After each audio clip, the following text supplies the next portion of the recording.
You all remember that last week we were supposed to talk about SIEM, but we skipped that because we've already spoken about it from the beginning of our sessions. In the earlier sessions, we've spoken about it, we've introduced us to what SIEM is all about, and we've also introduced us to what SIEM, to what logs are all about. But today, we are going to talk about some sources where logs can be collected. Those logs that you're going to see or that you see on your SIEM, they come from somewhere. So we're going to talk about those places where those logs come from. The first one we're going to talk about is the firewall logs. We already know what firewall is. So we're just going to talk about the logs that we get from the firewall. Now, when you see some logs in your SIEM, evidently you know that there are some important information that you are always on the lookout for, like the timestamp. When was this log generated? When was this event logged? We know we are always going to look for something like source IP address, destination IP address, the destination port, and the action. With everything we've seen the time, we've seen the source IP address, we've seen destination port and IP address. But then everything we're seeing, what does it entail? What was the action that was done? Allowed or disallowed? Denied or dropped? We are interested in those actions that were carried out by the firewall. So use as an example, the analysis that we just concluded, the pickup. Let's say, for example, we had a firewall set up, and when that connection was about to be established from the what is it called, the malicious server to the victim's system, if our firewall was able to block or deny that access, the action we're going to see is going to be the deny or the drop action. And with that, we can be at peace, knowing that it was just an attempt.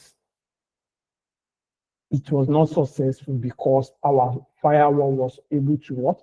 Was able to deny that connection. But in the case of our analysis, we saw that yes, the person, the attacker got in. So if we had a firewall in, they were supposed to check that connection, and the firewall allowed that communication to happen. Then the action you're going to see is going to be the allow or permit. So for some reason, the malicious site was able to trick the firewall into thinking it is a legitimate entity and should be allowed into the environment. And the firewall did exactly that. So we are always interested in the action, because when it is allowed, you know that yes, there is going to be problem or there is already problem.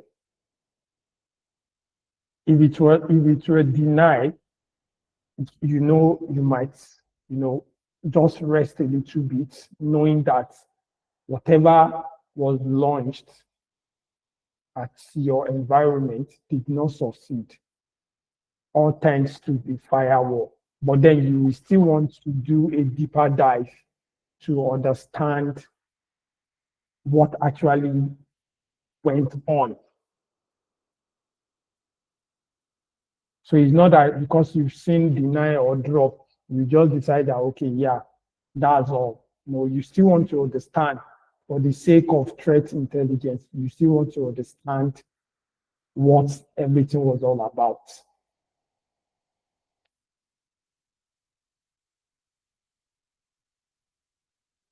Now, how to read the firewall logs. I think, was it in yesterday's class or a previous session that I spoke about knocking on every door, port scanning, trying to see which service, which port is opened on a server. So when you start seeing some evidences that is pointing to a kind of a port scanning or port probing, it is something to what? To dig into. So they say what you're supposed to look out for, a huge number of denied logs from a single source IP to many different destination ports. Now, again, to use as an example, our pickup, like someone mentioned yesterday that they saw series of SIEM, what is it called? SIEM packets with no SIEM arc. Now let's assume what we're seeing, instead of just ordinary SIEM, what is it called? SIEM packets, what we're seeing was that a single source IP address, for example, one of our C2 server, was probing different ports on the victim's system. Now we are assuming the victim system is a server that is hosting different services. Now, one of those C2 server was constantly probing that server. It scanned for ports 22, 53, 443, 52. Different ports were being scanned just to see which is open so that they will know which one they can launch an attack against. Now, if you want to look for something like that in your SIEM, and a typical example or a typical query that you can use is what we have here. Index equals to firewall this. For those of us that are familiar with SIEM, who can tell me this query that you're looking at, which of the SIEM do you think this query works with the best? This index equals to firewall, whatever. Remember, every SIEM actually has their own query language. So looking at this, which type of SIEM do you think this query is for? Anyone?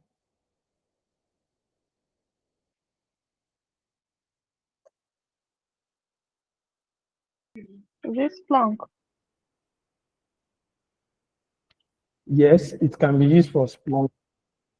Can be used for with elk as well, and it can also be used with Greylock.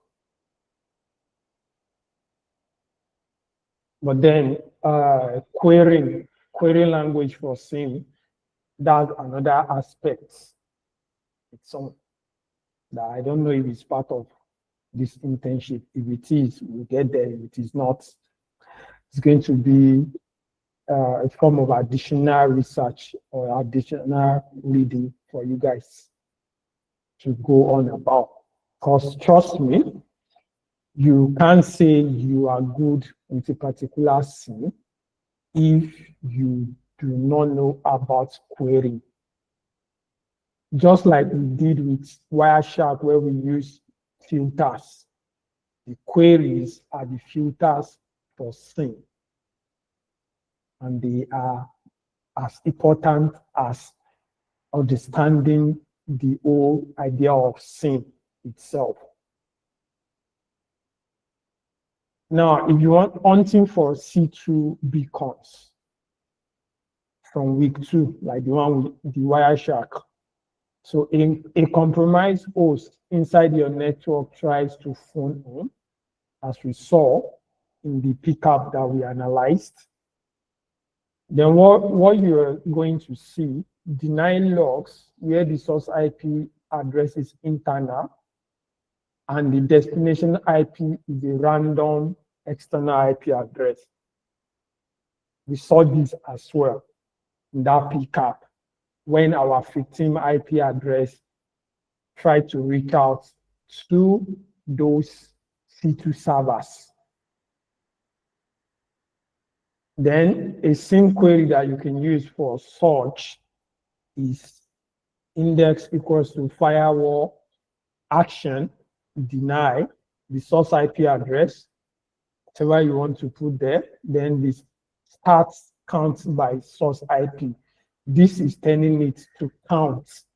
You want like to count by the number of times that the source IP address actually tried to reach a particular IP address, just like we saw in the statistics of the Wireshark analysis of our pickup file.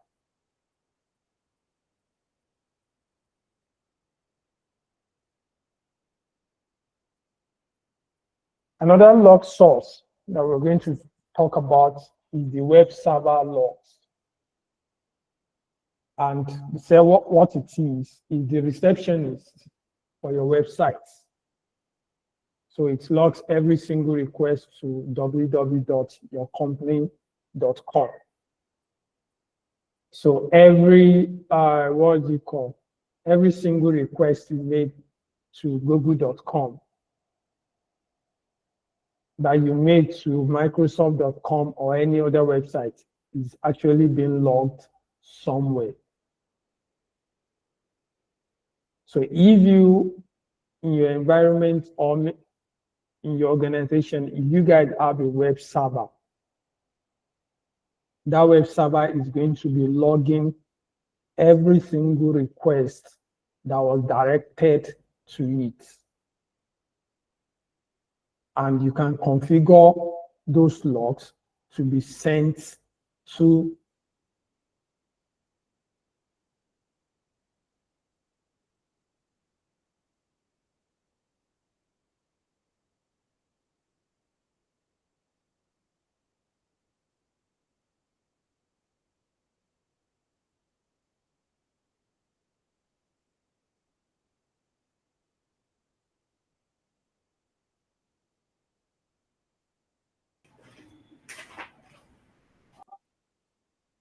Hello, we can't hear you.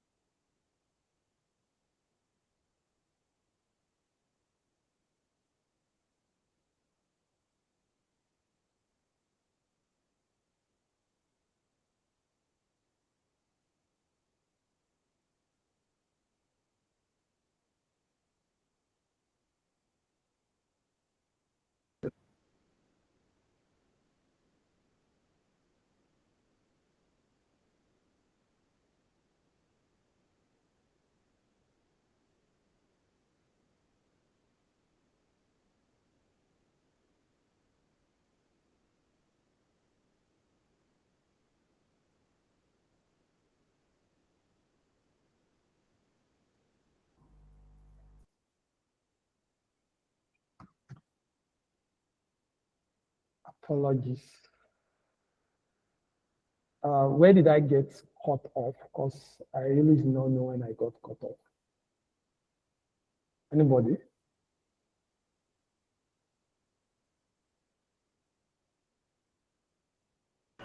You were talking about the web server logs, that organizations that have web servers can aggregate their logs to their servers. Then if there's a SIEM, yeah, something around that point, that was where you stopped. Just a little explanation of web servers and how organizations that have servers for their webs can collect logs.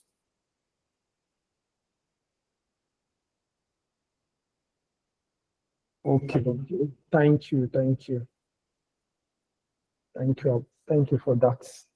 Okay, so I was explaining the golden field, the timestamp. As usual, we all know that timestamp is very important in every log that you see or that you're going to analyze. It's always essential to be able to establish that timeline. Then the source IP address, which is the IP address of the visitor to the web server. Then the method, is it a get or a post?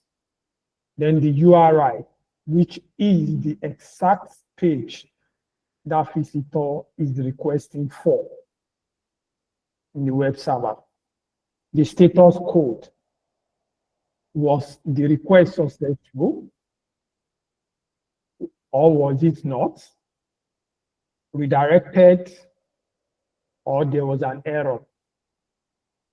Then the user agents, that's the browser the user uses to request for that particular page in your web server.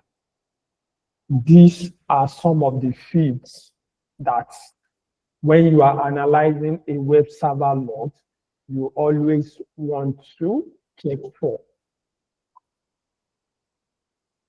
So we just spoke about the status code here, that whether the results was successful or not.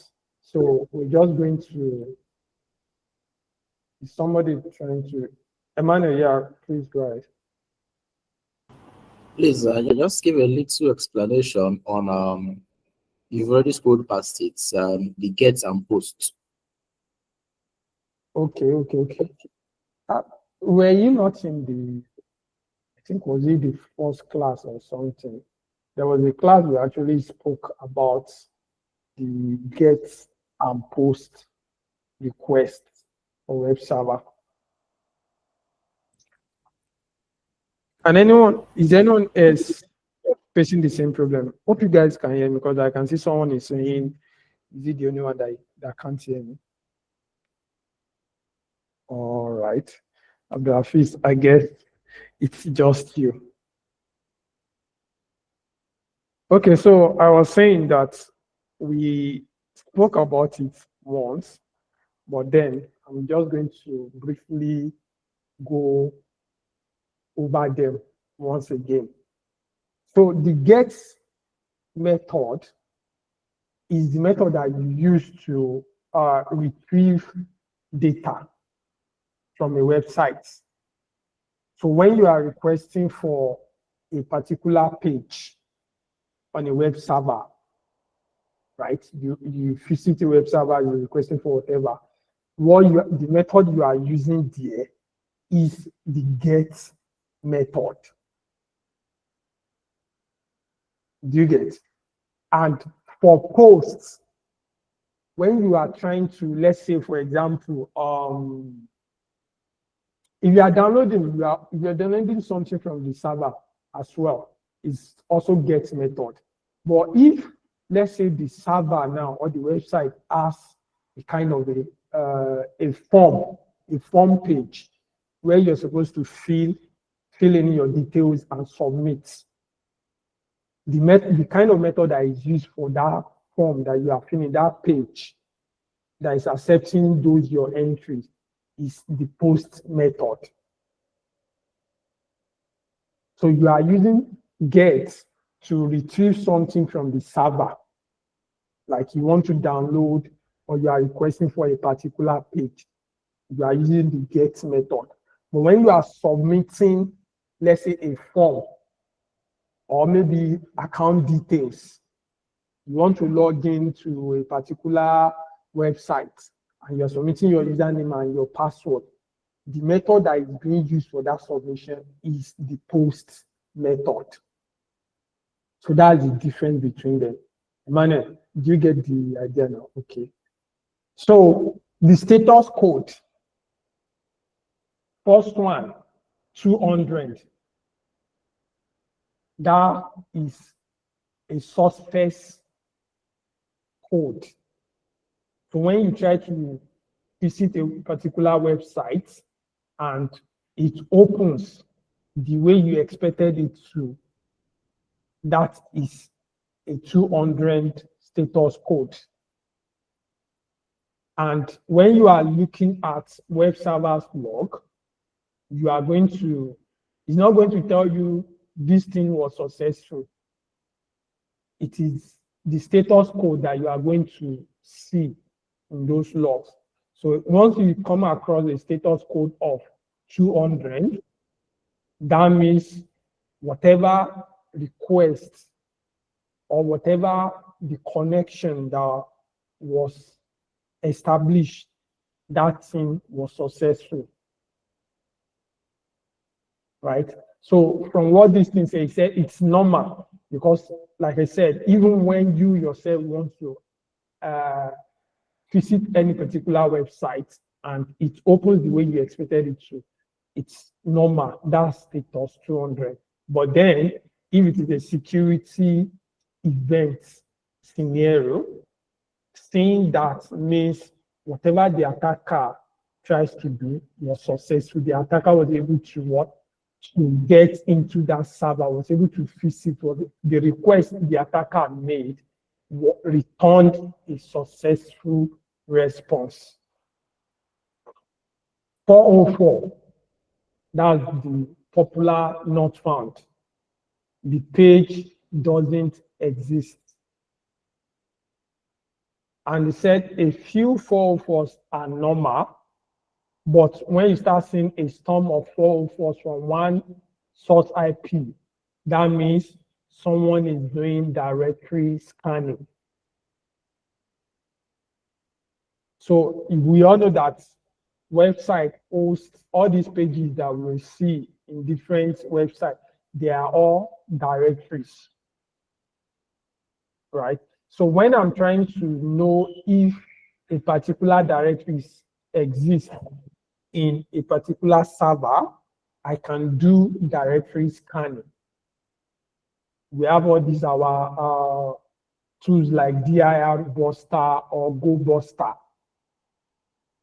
for this kind of scanning.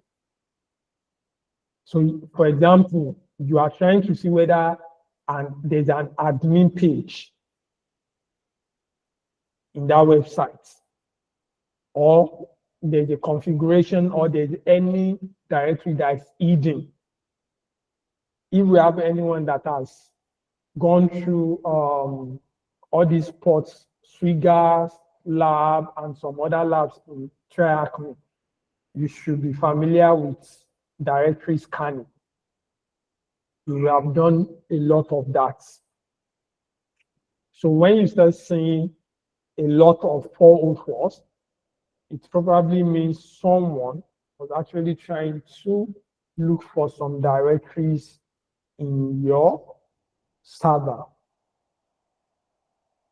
The 500 status code, that's the internal server error. What this means is the server broke trying to answer. And in terms of security, this is a huge red flag. This often means an SQL injection attack worked and confused the database.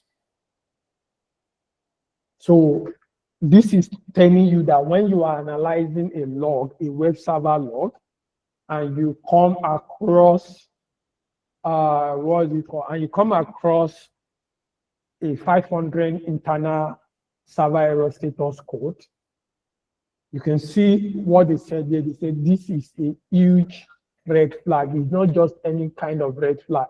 It's a huge one. Meaning, in whatever position you were sitting, when you saw this, you should adjust your position. Sit down very well. You know, for those people that play game a lot, when you're playing game with your friend, especially someone that you already said can never beat you, and then you guys are into like maybe 30 something minutes into the match and they're already beating you like 3-0, you know that you will adjust your seats. We all do that. It's as if maybe it was the position you were sitting. That was why the person has been able to beat you so far. We all know that is the lie. But then you will want to adjust that position. So that is what this 500 status code is telling you, that you need to readjust. You need to give it more attention when you come across something like this. You can imagine when you see 200, the OK status code, they did not even tell you that you should readjust, because normal user can actually generate something like that. But then it doesn't mean you will not analyze. But the 500 is a huge red flag. In fact, as a SOC analyst, when you are analyzing what you call a log, a web server log, most SOC analysts will tell you that what they are looking for is the 500 status code. They are looking for it because they know when they see it, it is something that is worth following. Then we have the 301 or 302. These are the redirects.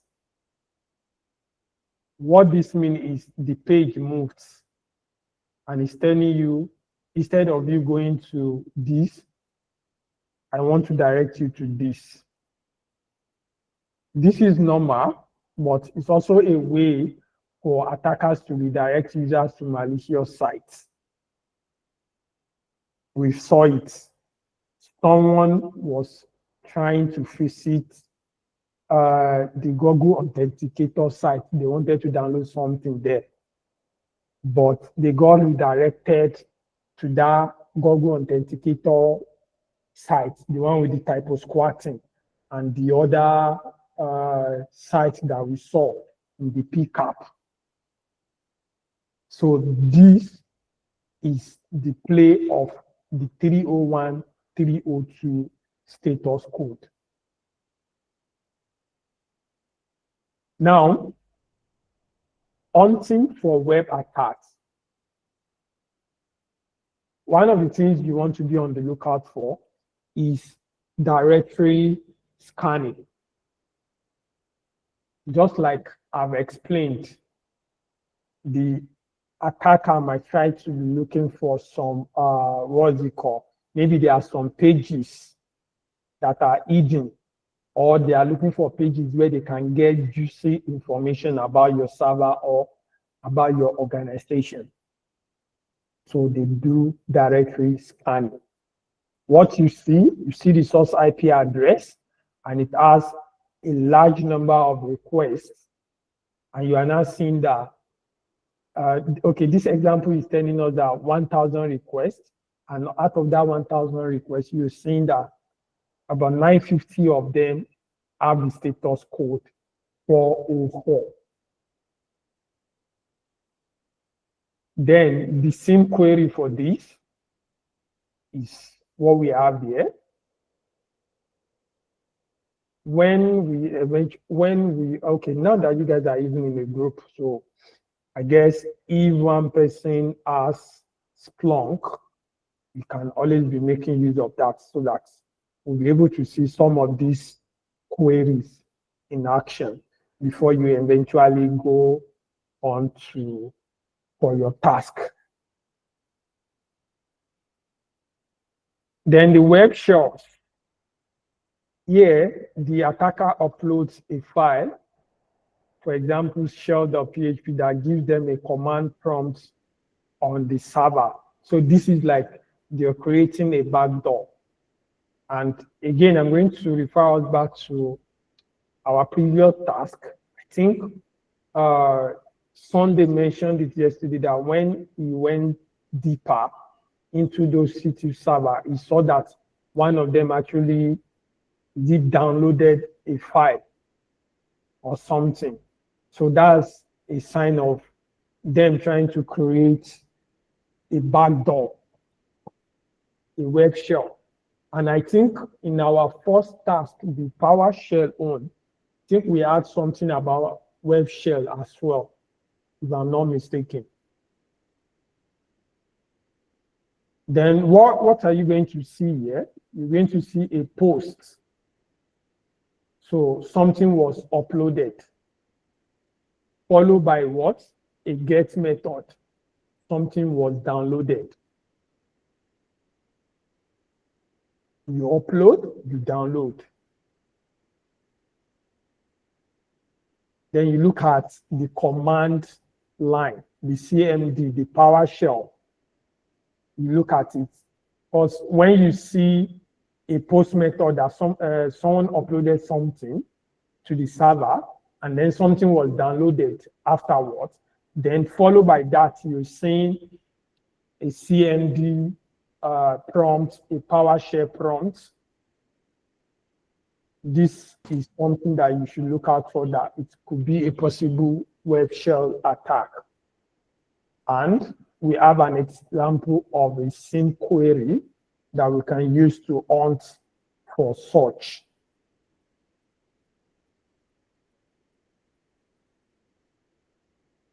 All right, so we're not talking about the superpower of a SIEM, correlation. Correlation is what ties everything together. Said an analyst never looks at just one log source. Remember, we've said it that the way SIEM works is that when it sees a series of logs of the same or similar events, it aggregates, correlate, and show you every of those things. So the real story here is an attacker scans your environment. Firewall log is going to show you that scanning. They find the port 80 is open. Firewall log shows an allow request. Then they scan your website for files. Web server is going to show you a series of 404 status code. They find an upload. Your web server log is going to show you a 200 status code. Then they upload the shell.php using the post method. They run the who am I. They are using the get method to what? To request for a detail from your server. The correlation query that you can use is what we have here. This is an example.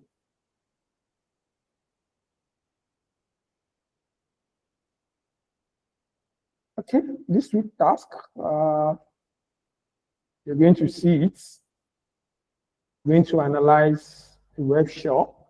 You're going to analyze it without the use of the SIEM. This week task, we're going to just carry out the analysis like you've been doing without the SIEM, but I hope the next task is we're going to be able to use our SIEM to start working and start getting our hands dirty. All right, time for question. Let's go. Aisha. Yes, ma'am. Good evening. Good evening. In all of this now, where does SWA come in? This correlation and all, where does SWA now come in? Oh, you do know that SOA is more of automation than manual, right? Yes. Okay.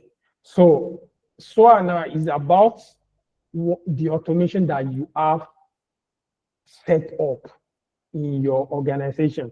Now, let me give a brief example of that. From the analysis you guys carried out, some yes, the slide will be made available after the class, as usual. So some people made recommendation that they are going to isolate the affected system, right? Now, this is where your SOA comes in. You can configure and integrate a SOA system that when something like this occurs, when the SIEM flag, when the SIEM flag a particular incident as malicious and it raises an alert. Now, your SOA system, you would have given your SOA system, you have configured it to look for some specific field in that, in that log, in that alert. When it sees those specific fields, it is now going to perform some certain action. And one of those actions could be for it to what? To isolate, to immediately isolate the affected system, then send you a ticket. The difference between having a SOA and not having a SOA is if the SIEM alerts you of an incident, you go in, you analyze, you see that this thing is true positive, then you what? You manually isolate. You manually what? Isolate that system. But with SOA, SOA is going to do the heavy lifting for you, because as long as the SIEM raises that alert and the SOA has checked, right, that this alert that was raised by this SIEM, there are some specific fields that I have been given that if I see them, I should what? I should have them. And the action that I've been told to perform is isolate the system. I will remove the system from the environment. Then I'm going to what? Raise a ticket to the SOC analyst in charge. The ticket can be in form of maybe an email can be sent to you, or if you guys are using Slack, Discord, or whatever this thing in your organization.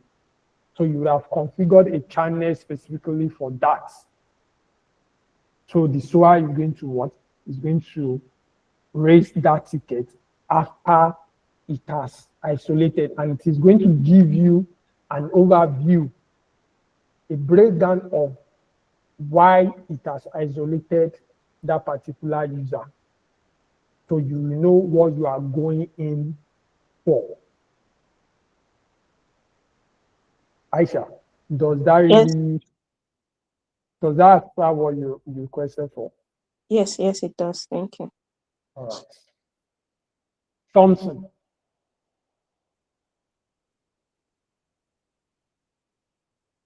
I guess that was a mistake. Let's just drop this in. Do we have any other questions? Good evening. Can you hear me? Okay. Yeah, we can hear you.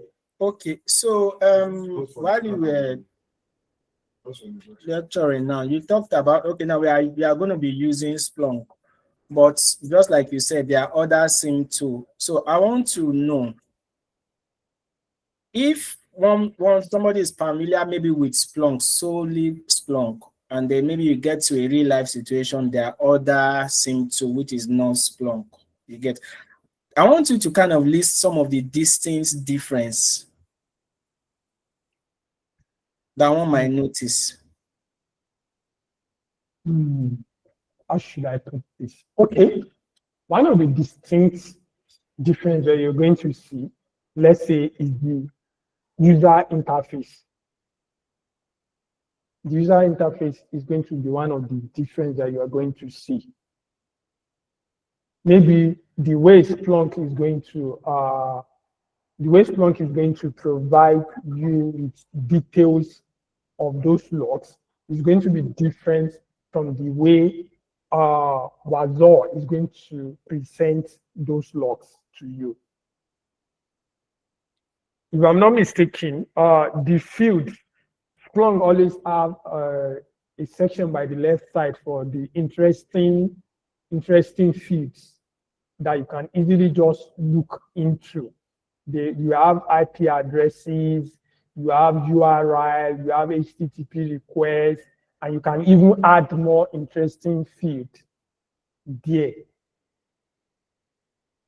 Maybe something like this might be different when you are using other SIEM tools. Another difference is in the querying language that this this SIEM tools uses.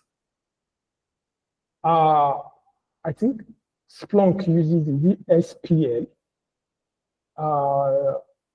Aisha, I think you are the one that Yes. used that. I think it's SQL, SQL, structured query language. Exactly. Why what is it called? Microsoft Sentinel, because that's the one here I'm very good with. Microsoft Sentinel, I use Microsoft Sentinel very well. So Microsoft Sentinel uses KQL. So are you seeing that the difference? And then the interface, the way Microsoft Sentinel presents those logs, those details to you, is still going to be different from the way IBM QRadar presents theirs to you. But the fact is that the knowledge you have on one SIEM is actually transferable to the others. At the beginning, the first SIEM I learned was Splunk. And then I moved into Greylock. The knowledge I had on Splunk helped me to navigate Greylock, because what I had to learn about Greylock was not as much as when I just started learning about SIEM. Same thing with Wazor, same thing with IBM QRadar before I went into Sentinel. So those knowledge are actually transferable, right? Because believe me, except you are going into an organization as an expert, right? Except you're going into that organization as an expert, they will not necessarily say you must be extremely good at a particular SIEM. Highest you're going to see for entry level is if you have knowledge of. And believe me, even if you do not have knowledge of Splunk at that time, if you apply, everything now is about tailoring your CV and everything. If you tailor and you get called for an interview, you can actually speak about the SIEM that you know and how you know that those knowledge and those skills are transferable to Splunk, and how you are willing to learn about Splunk as well. So everything is, they work hand in hand somehow. Are you satisfied, Thompson? Yes, very clear. But it's just that, so now there seems to be much. So it doesn't mean we should just concentrate on one first before, there's Splunk, there's Wazor, there's Sentinel. Okay. So I'm going to let you in on one secret.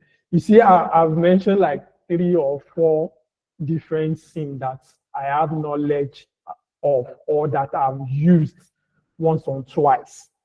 The reason was because of this question that you just asked. Which one do you want to learn? Back then, someone told me, look at those job descriptions. See the ones they are requesting for and learn it. I was so unlucky that out of like the 5 first job description that I looked at, they had like 3 different SIEM. One was specifically talking about Splunk. The other was talking about QRadar. One was talking about CrowdStrike Falcon. Forgotten, I think CrowdStrike also have one of their SIEM. Either it's Falcon or one other this thing. So those 3, I was like, okay, now do I have to learn all these 3? Well, I did not have any choice. I started learning about them, and before you know it, I started seeing some other job description. I started seeing people on LinkedIn and everything talking about what job. And I can't hear you. Hello, is it the only one that cannot hear me, or is everyone? I can hear you. I can hear you. All right. Chinedu, probably you should check your network. So, like as I was saying, I started seeing people talking about was all this, was all that. Well, it seems as if Wazoo is reeling. So I had to go into Wazoo too. Then I came across Elk. So the idea is you will be going from year to year in the hope of trying to master everything. And at the end of the day, you find out that you are not Avatar. You are not Avatar. You are probably just Naruto. The only thing you should know about is Rasengan. Don't bother to master health, water, fire, and all those things. Just learn your Rasengan. So the thing is, You are confusing some of us that don't watch all this. When you have that's why they tell you people you should be watching anime. You will not listen. But the truth is, all you can do is just know that all these things exist. If you have the time, you can touch on all of them. Then try to focus on one in particular. The way you can do this is if you have some, I know we all have some organizations that we would love so much to work with in the future. So you can make research on this organization to see the kind of SIEM tool that they talk about. Maybe they use in their environment, or they are always making research about. So when you see something like that, you can decide to focus mainly on that SIEM so that you'll be very good at it. Right? Then at the end of the day, if that opportunity comes, you'll be able to. But like I said, if you have the time, it's okay to touch on those other SIEM. There was a time I had Greylock in my environment. I had Elk, I had this, I had that. At the moment, I don't even have any home lab. At the moment, I don't have any home lab. So that's why, since we've been talking about SIEM, I've not decided, okay, let me just open any of the SIEM I have in my environment for you guys. I do not have any SIEM in my environment at the moment. I'm tired. I'm actually focusing on some aspect of IT support now. So that's why I don't have any home lab. So just, if you have time, touch on them, then try to focus on one that you'll be good at. I think that will help. All right. Thank you so much. It's clear. All right. Godwin, your hand is up.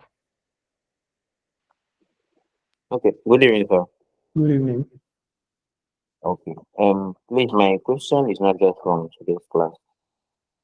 Okay. I want to ask, before becoming a SOC analyst, is it mandatory to master queries in Wireshark, all the queries in Wireshark, SIEM, and even SQL, or can we just create a list for those software and their queries, and they use them even when you get a job? That's my question, please. Okay, so you are asking if you have to be good. You have to be good with Wireshark queries and filter. Is that your question? Yes, like not all of them offhand, not all of them, all the queries, without just looking at the material.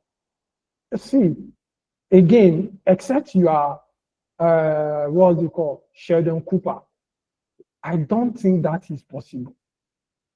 No one is going to ask you that you should know all those filters of it. Why should you? But the idea or the request is going to be for you to know those basic ones. Like some of those ones that we use now, okay, you are interested in looking at HTTP packets, and you want to focus on the ones that are actually on the GET method. These are basic filters, so you are expected to know them. But when you start drilling down to this one .cname.kbrl.this, no one is expecting you to know all those ones of it. But the idea is for you to have them somewhere. Maybe you have like a note, or maybe it's just like a website that you can quickly access to check when you need them. Again, nobody's asking you to know them. The highest thing they want you to know is that when you see a particular filter, right, you should be able to at least have an idea of what that filter is about.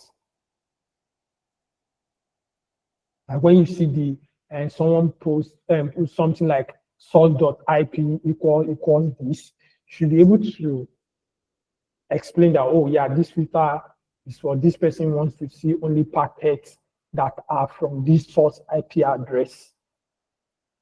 So that's it. But I don't think anyone is going to expect you to know all those filters. No, it is not. Even all these red teamers, that will be attacking hacking. Do you think they know all the commands of it? They don't. They don't know all the commands of it. They probably know the basic ones or the ones they use almost all the time. Almost all the time, but they cannot tell me that they know every single command of it. No. Is that clear? Yes, thank you. All right. Any other person?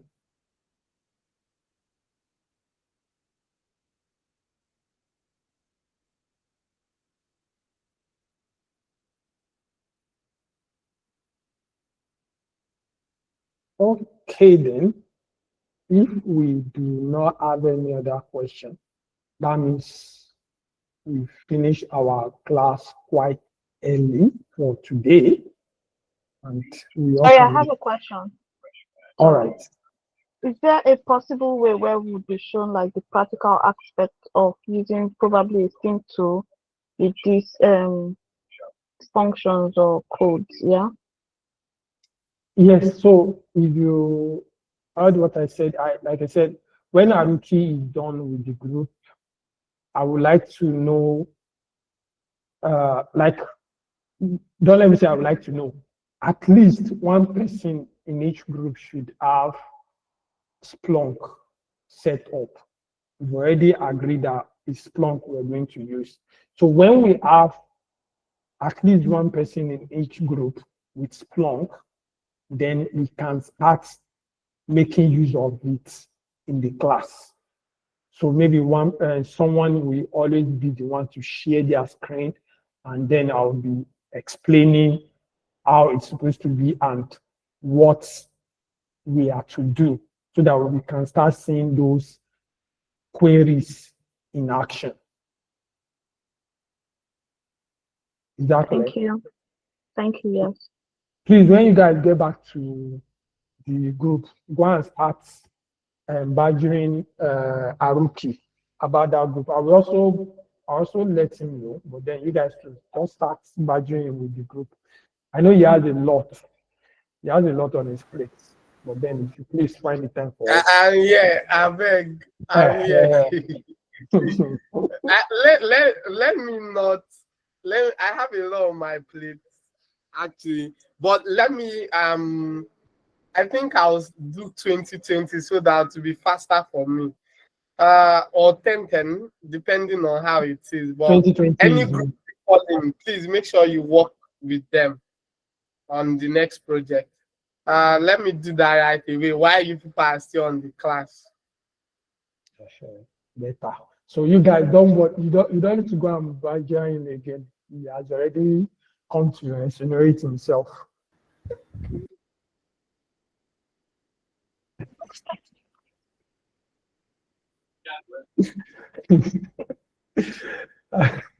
Godwin, Jan is still up or is a mistake? Oh, sorry, the mistake. Okay, Thompson, you too. Yeah, no, not a mistake. Please, are we going to get this material like so that we could This what are you talking about? Yes, This this slide? one. Yes, this slide. Okay, let me just even go and do that right now before me to restart having a lot of my plates. Let me just Please send it to the Google Classroom. The messages on WhatsApp usually will make us miss some important messages. Hey, Please. you know, Yusuf, do you Yes. know what you can be doing before you start the class? You can upload the slide on the classroom before now, so they'll Okay. just have the outline of what they need to study before now. You can upload it depending on how early the slide is ready, so you can upload it so that they can. WhatsApp messages is really bulky. You get. Yeah, I understand. I'm going to just upload the file there in the classroom now so that you guys can get it. John. Yes, sir. Good evening. Good evening, sir. Good evening, everyone. My question is that this thing you said you were going to send the YouTube video for the to downloading that Splunk. You said you were going to drop. You didn't drop it, and I messaged somebody. I messaged someone. Someone was going to drop it too. No, I was not the one that I requested that those people that have Splunk that they should please send their the guys they follow.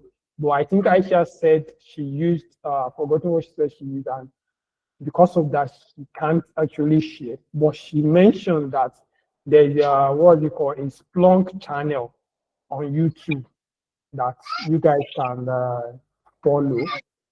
So I don't know, do we have anyone that have done that so that they can just drop the link for us?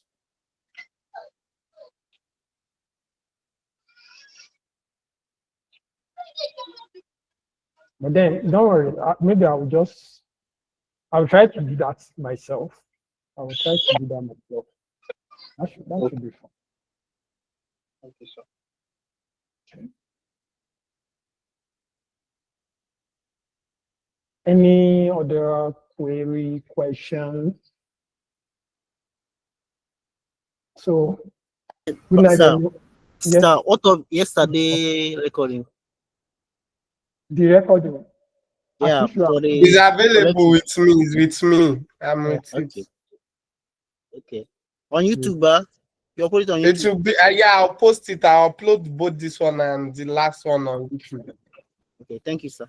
Okay, so you guys can check the WhatsApp group. I think someone just dropped a YouTube link for Splunk now. So I'm going to make use of it. All right. Thank you, guys. We'll see you next week. Oh, I thought we were going to talk about the tax. Abi, is it just him? The task? What task? The one you said we are going to do without the Splunk this week's tax, or we have to figure it out ourselves. You don't want, like, from like the other ones that you guys have been doing, those tasks are kind of pretty straightforward. So the logic there is for you guys to try it. Then Friday classes are supposed to be to attend to those task, if there's going to be any correction, recommendation, and any other.